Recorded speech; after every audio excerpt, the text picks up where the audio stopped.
Si vous avez besoin de quelque chose, vous avez tout simplement besoin de vous tourner vers la personne qui peut vous l'offrir pour le réclamer afin de le recevoir.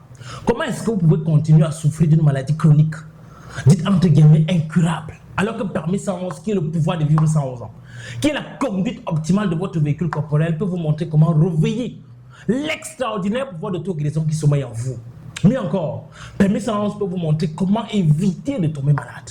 Parce que vous devez savoir qu'il est désormais possible d'éviter de tomber malade. Il est possible d'éviter de demeurer malade. Il est même d'ailleurs possible d'éviter même de mourir malade. Ce n'est pas la maladie qui va vous tuer. C'est votre ignorance. C'est ça qui va vous tuer. Si vous n'êtes pas encore abonné à cette chaîne, c'est tout simplement parce que vous ne voulez pas vivre 111 ans en parfaite santé. Et personnellement, je vous comprends. Vous voulez continuer à grossir les statistiques de ceux et celles dont l'espérance de vie sera plafonnée à 49 ans. C'est un choix que nous respectons sur cette chaîne. Quant à ceux qui sont abonnés, félicitations. Parce que peu importe la distance parcourue sur le mauvais chemin, l'essentiel c'est d'en prendre conscience et de faire tout simplement demi-tour. Félicitations encore parce qu'aujourd'hui nous allons ouvrir le van. Nous allons ouvrir le robinet pour que la prospérité en matière de santé physique optimale coule en abondance dans votre vie. Est-ce que vous êtes prêts? Non, vous n'êtes pas encore prêts. Si vous êtes prêts, suivez-moi.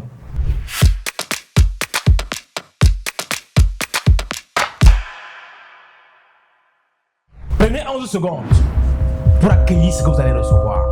Si vous êtes en train de courir, arrêtez de courir. Si vous êtes en train de parler, arrêtez de parler. Si vous êtes en train de manger, arrêtez de manger. Si vous êtes en train de pleurer, arrêtez de pleurer. Si vous êtes en train de bouger, arrêtez de bouger. Parce que le sujet dont nous allons traiter aujourd'hui est d'une importance capitale. Vous devez absolument arrêter de consommer le sel blanc. Si bien évidemment, vivre 111 ans en parfaite santé nous intéresse. Voici pourquoi. Au départ, on a deux types de sel. On a le sel de terre. Et on a le sel de mer. À la base, ces deux sels sont extrêmement riches. Le sel de terre est communément appelé kangwa. Pour ceux qui le connaissent, c'est un sel qu'on trouve dans la plupart de nos mets traditionnels africains. Mais le sujet qui nous intéresse dans l'étude de cas d'aujourd'hui, c'est le sel de mer.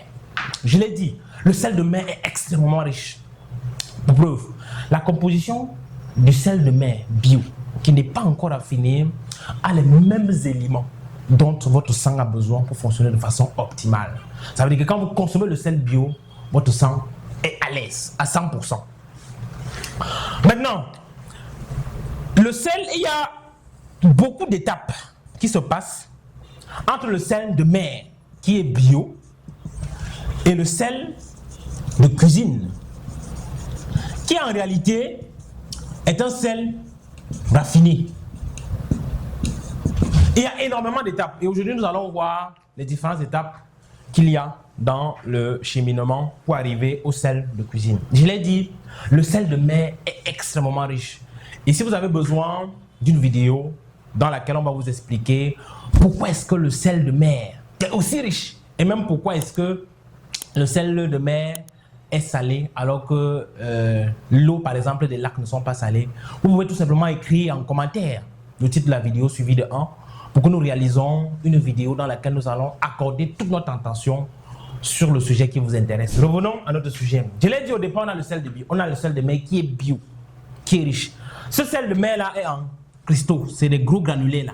C'est pas parce que le sel raffiné, c'est des petits trucs là qu'on a déjà bien lavé, on a déjà suffisamment lavé. Mais au départ, on a des sels, on a un sel de mer qui est en granulé. C'est des petits cailloux, c'est des gros cailloux parfois. Donc, arrêtez le sel de mer. Pourquoi on a les gros cailloux comme ça?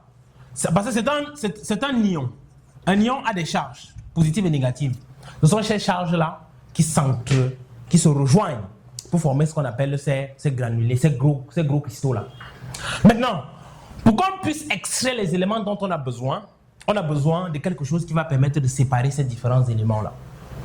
Et cet élément qu'on a besoin là, c'est un anti-agglomérant. Ils sont deux. Le E535 et le E536. Malheureusement, ces anti-agglomérants-là contiennent un poison qui est hyper dangereux. On l'appelle le cyanure. Donc, c'est avec ces anti-agglomérants-là que quand on va verser dans le sel bio, on va pouvoir le rendre en grain et pouvoir extraire les différents éléments. Et il y a plusieurs étapes d'extraction. La première étape d'extraction permet, parce que quand au départ on a le sel, on a d'abord une première étape d'extraction. Première étape d'extraction. Dans cette première étape d'extraction là, on extrait par exemple le carbonate de sodium. Le carbonate de sodium. On extrait le bicarbonate de sodium. Et on extrait la soude. Et plein d'autres éléments qu'on peut extraire. Quand on finit d'extraire ces éléments-là, qui sont utiles pour les différents autres types d'industries, il reste ce qu'on appelle le NaCl, le chlorure de sodium. Maintenant, on se rend encore compte que même dans le chlorure de sodium, on peut encore extraire les éléments. On peut extraire les choses comme le chlore. On peut extraire les choses comme le javel. On peut extraire les choses comme l'acide chlorhydrique. Et plein d'autres éléments qu'on peut extraire. À la fin, on se retrouve avec les déchets. Quand on dit déchets, ça veut dire que ces déchets-là contiennent du cyanure parce qu'à chaque étape, il fallait du cyanure pour davantage décomposer, extraire les éléments dont on avait besoin. À la fin, on se retrouve avec des déchets qu'on appelle le sel raffiné. Maintenant, il se pose un problème. C'est que qu'est-ce qu'on va faire de ces déchets-là? Parce qu'on réfléchit, les partenaires qui ont extrait tout ce qu'ils ont extrait, ils se retrouvent à la fin avec ces déchets-là, ils ne savent pas quoi en faire. On se dit, bon, si on doit remettre ces déchets-là dans la mer, ça risque peut-être d'empoisonner la mer. Ça veut dire que ça va quelque peu dérégler le système marin. On se dit, s'il faut même recycler encore ça, ça coûte énormément cher. Et on se dit, tiens, qu'est-ce qu'on va faire de ce sel? Puisqu'il faut qu'on trouve un moyen de le recycler. Pour vous faire comprendre ce qu'ils vont en faire, je vais prendre un autre exemple pour que vous compreniez davantage. Disons même deux autres exemples. Regardez par exemple l'industrie du textile. Quand vous analysez l'industrie du textile, on a l'industrie du textile qui produit des vêtements en quantité. Et une fois qu'il a produit ces vêtements en quantité, là, les gens commencent à les porter. Et quand les gens portent ces vêtements-là, au fil du temps, s'usent. Et à la fin, maintenant, quand on a ces vêtements qui sont usés, qu'est-ce qu'il faut faire? On a des possibilités. Soit on peut les brûler. Si on les brûle, on est obligé, ça va commencer à, comme je l'ai dit, dérégler encore l'écosystème. Parce que ça va produire des gaz carboniques. S'il faut peut-être les recycler, on fait un calcul, on prend la calculatrice, on se rend compte que ça coûte énormément cher de recycler ça. Et une idée géniale les arrive dans la tête, c'est qu'il faut qu'ils transforment ça en friperie. La friperie, ça veut dire qu'on va commencer tout simplement, on les empile, on parfume un peu ces habits-là, et on les envoie quelque part dans un coin de la planète. Et vous voyez que, au lieu de dépenser beaucoup d'argent pour recycler ces vêtements-là, au lieu de dépenser beaucoup d'argent pour trouver comment est-ce qu'on va faire de ces déchets-là, on a trouvé un moyen de faire de l'argent avec des habits qui sont usés. On les envoie, comme je l'ai dit, dans un coin de la terre où les gens vont recommencer encore à porter ces habits. Donc ça veut dire que l'industrie ne paie absolument rien. C'est pareil avec l'industrie des hydrocarbures. Voilà, vous voyez, on a extrait tous ces éléments, pétrole, essence et tout ça. Et à la fin, on se retrouve avec du goudron. Et le goudron, maintenant, on peut encore le vendre pour arranger les routes. Donc vous voyez que les industries ont trouvé des moyens de faire en sorte que quand ils ont les déchets, ils trouvent le moyen de les recycler. Maintenant, revenons à l'exemple, au problème du sel. Le problème maintenant, c'est qu'on se retrouve avec le sel. Et on dit, qu'est-ce qu'on va en faire? Et une géniale idée arrive, une idée sadique arrive dans la tête des partenaires qui ont extrait ces choses-là. C'est qu'on peut les faire, on peut le faire consommer. Puisque ça a une forme très belle, elle est blanche, elle est bien raffinée. Les gens se rendent compte que les êtres humains peuvent assaisonner leur plat avec. Et c'est comme ça qu'on commence à commercialiser le sel raffiné. Parce qu'il n'y a qu'à observer. Vous arrivez au marché, vous achetez 10 kg de sel. Quand vous prenez 10 kg de sel, 10 kg de sel coûte pratiquement, en termes de dollars, peut-être 5 dollars. Ça veut dire qu'un kilo de sel vous revient pratiquement à 2 dollars.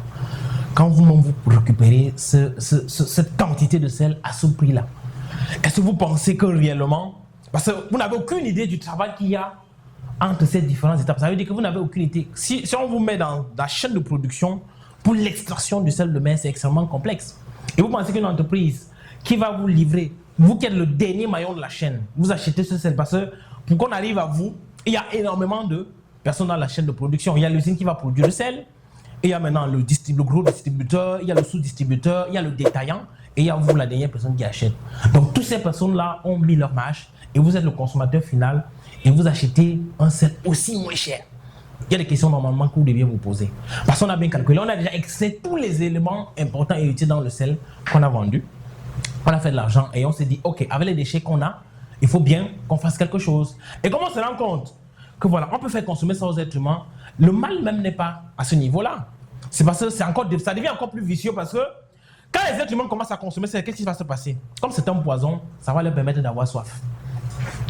Et quand ils ont soif, on sait qu'on les rend prédisposés à consommer les industries, les produits des boissons, les produits des industries qui fabriquent des boissons gazeuses notamment. Donc, on les prédispose à être dans le besoin de consommer pour créer encore davantage de toxicité dans leur corps. Et ce qui est encore triste, c'est que quand les maladies commencent à arriver maintenant, l'industrie pharmaceutique va fabriquer à travers l'extraction de ces éléments-là certains compléments alimentaires qu'on va encore venir vendre au consommateur qui a consommé le sel bio, qui a consommé le sel qui est raffiné. Donc, et voilà comment, c'est comme ça que là, le cercle, la boucle se retourne autour du consommateur naïf qui pense qu'en faisant des économies pour acheter le sel blanc raffiné, il est en train d'avancer alors qu'en réalité, il est en train de régresser considérablement sur le plan de la santé. Voilà, le problème avec le cyanure, c'est que en lui-même d'abord, je l'ai dit, c'est un poison qui est hyper dangereux. Parce que je l'ai dit, après qu'on ait raffiné, on a extrait tout ça, à la fin, on a vraiment ce qu'on ne doit même plus appeler le sel de cuisine. Parce que c'est un peu comme avec l'industrie du textile. Le textile produit les déchets, la friperie.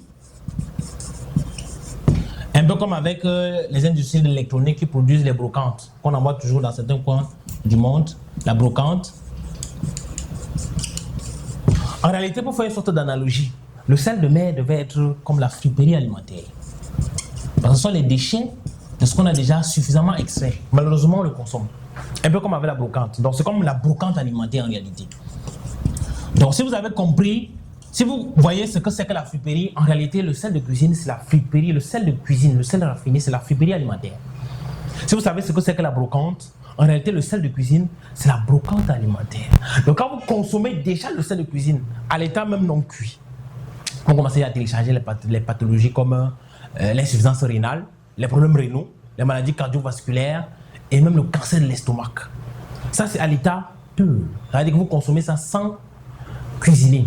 Parce que ce que vous ne savez peut-être pas, c'est que le cyanure, quand on le chauffe, il devient le cyanure d'hydrogène. Alors là, il devient encore 10 fois plus toxique. Parce que quand il est chauffé comme ça, la plupart du temps, on le prépare de façon cuite. C'est-à-dire que c'est dans les repas cuisinés qu'on le prépare, le sel raffiné. Alors quand on le prépare comme ça, là, vous êtes en train de télécharger le dérèglement de votre flore intestinale. Ça veut dire que vous allez faire en sorte que votre flore intestinale ne fonctionne plus bien. Ça, c'est le premier inconvénient de consommer du cyanure d'hydrogène. À côté de ça, maintenant, il y a un problème avec le travail même que le sang fait dans votre corps. Parce que ça va réduire le transport de l'oxygène dans votre sang. Ce qui fait en sorte clairement que vous allez commencer à développer les maux de tête. Maux de tête, même certains mots gentils. Vous allez commencer à avoir des étourdissements. Et de temps en temps, vous allez avoir comme vous arrêtez de respirer, comme si votre souffle veut se couper.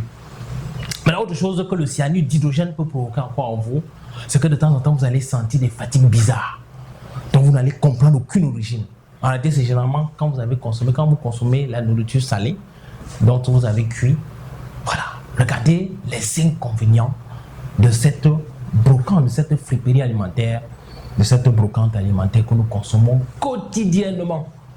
Voilà ce qui est même dramatique dans la situation. En réalité, mon peuple périt faute de connaissances. Le plus grand danger auquel l'être humain est confronté depuis sa naissance s'appelle une seule chose. Je ne sais pas si vous l'avez défini. C'est l'ignorance. À très vite pour une prochaine vidéo.